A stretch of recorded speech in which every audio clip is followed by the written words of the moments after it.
The courtroom went silent.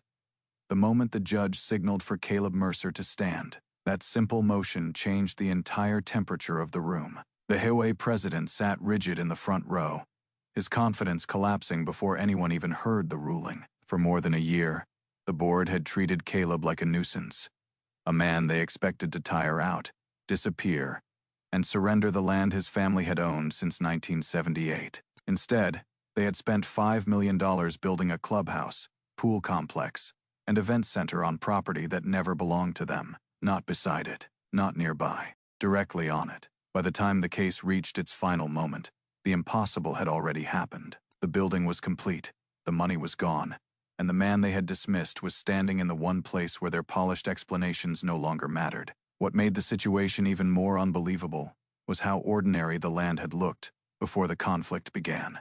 It had been a quiet stretch of woods with old oak trees, a family boundary line and decades of memories buried under the soil. Once the construction crew crossed that line, the whole story turned into a legal disaster. The HOA had assumed power would protect them. They had assumed paperwork would outrun the truth. They had assumed Caleb would eventually give up. None of those assumptions survived the courtroom.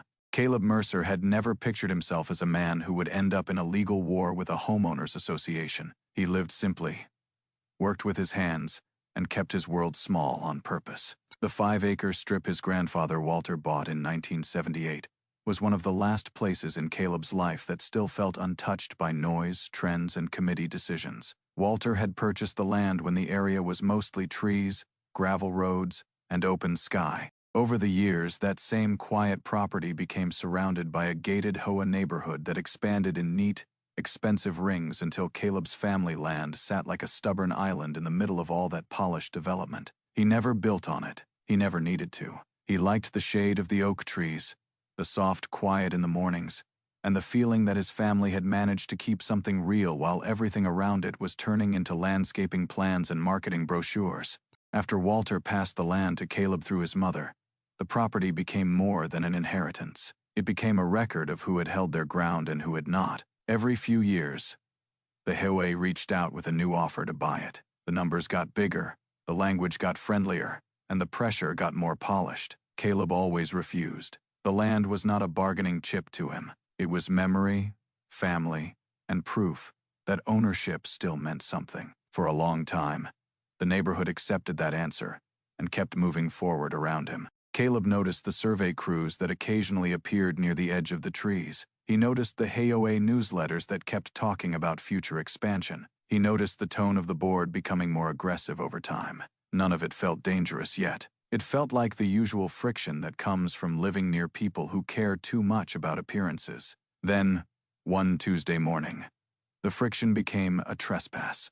Caleb saw the bulldozers before he fully understood what was happening. At first, he thought a road crew must be working nearby. Then he realized the machines were inside his tree line. Survey stakes had been driven into his soil. A construction trailer sat where the woods had once been undisturbed. Workers in bright vests were marking a wide rectangular footprint, and that footprint was not on the border of his land. It was deep inside it. Caleb pulled over so hard he nearly forgot to breathe.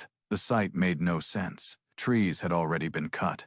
Dirt had already been moved. The kind of change that normally took weeks had begun before he even knew anyone had entered the property. When he asked the crew what was going on, he learned the HOA had authorized the project 18 months earlier. A clubhouse, a pool, a community event center. Approved, funded, scheduled, supposedly legal. The only thing missing from the entire plan was the one thing that mattered most. Nobody had asked him. That afternoon, he called the HOA office and was met with a bored, dismissive response that made the situation feel even worse. To them, the land already belonged to the association. Caleb spent that evening pulling every document he could find from his files. His grandfather's deed, the county plat map, old boundary records. He brought everything to the first board meeting he could get on the calendar and laid the papers out as carefully as a man preparing for trial. The board president barely looked at them. The members sat in polished chairs and leaned on a survey they claimed proved the land was theirs. They talked about growth, county approval, and plans already in motion, as if scale alone could make them right. Caleb left the room with a sick feeling in his chest. He had walked into a meeting hoping for a correction. He walked out understanding that the battle had already started. By the time he reached his truck, the first section of trees had already been cut down.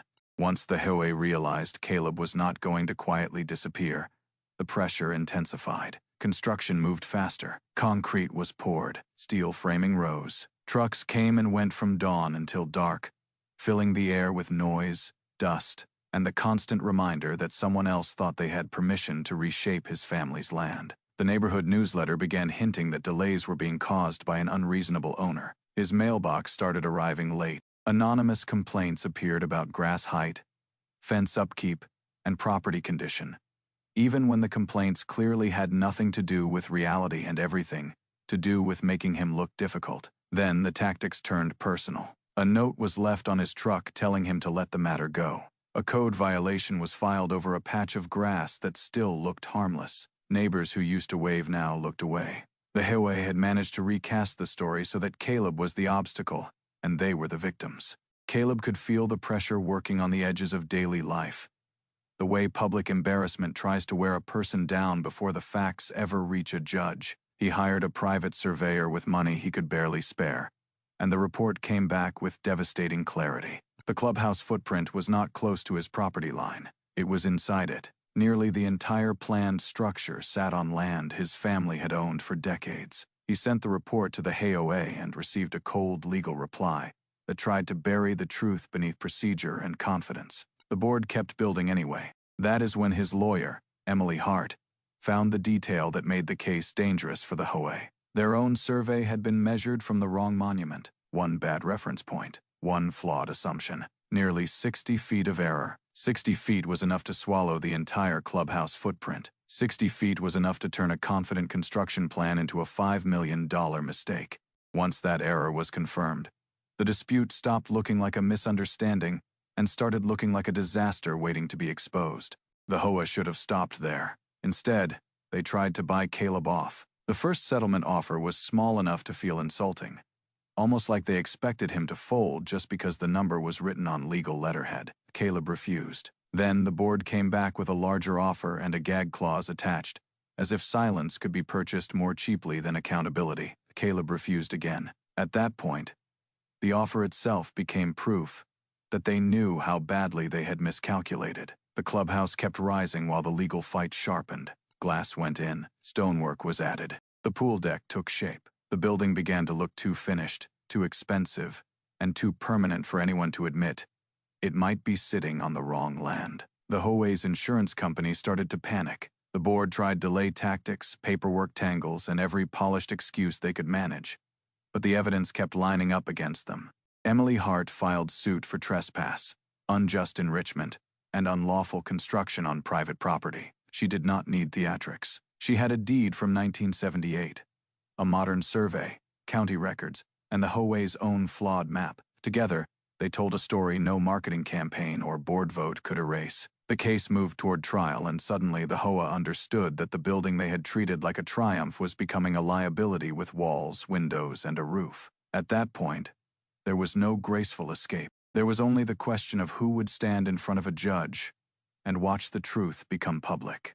The courtroom was packed on the day the case was heard. The HOA board sat in the front row dressed like people who still expected the system to protect them. Their attorneys shuffled papers and avoided eye contact with anyone who looked like a witness to failure. Caleb sat beside Emily Hart, whose calm never seemed to move no matter how intense the room became. She looked composed in her dark pink blazer, curly golden hair pinned neatly back, and black slacks that made her seem almost impossible to shake. Emily laid out the deed first, then the county plat, then the survey history, and finally the HOA's own flawed map.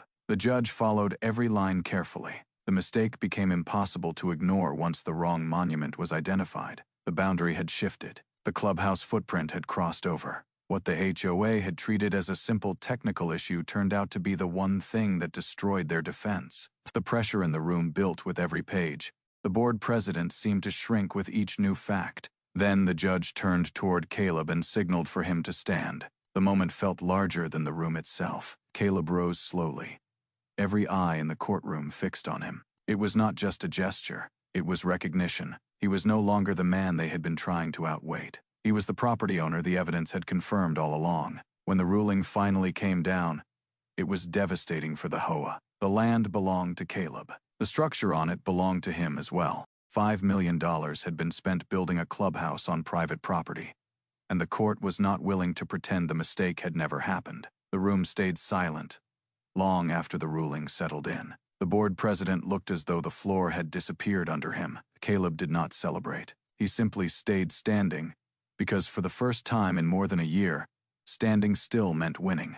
The HOA appealed, and they lost again. Then they tried to find a softer way out, but by that point the damage to their position was already complete. Insurance costs jumped. The board changed its procedures. Every future project now required independent surveying, title verification, and county review before a shovel could break ground. The president, who had once been so certain of the board's power, eventually stepped down under the weight of legal fees and public embarrassment. Caleb did not tear the clubhouse down. He could have kept fighting for that outcome, but he chose something more practical, and for the HOA, far more painful. He leased part of the building back to the community for a monthly fee that made the mistake expensive for a long time. People in the neighborhood who had once watched from a distance now understood that property lines were not suggestions, and that certainty without proof can collapse in a courtroom.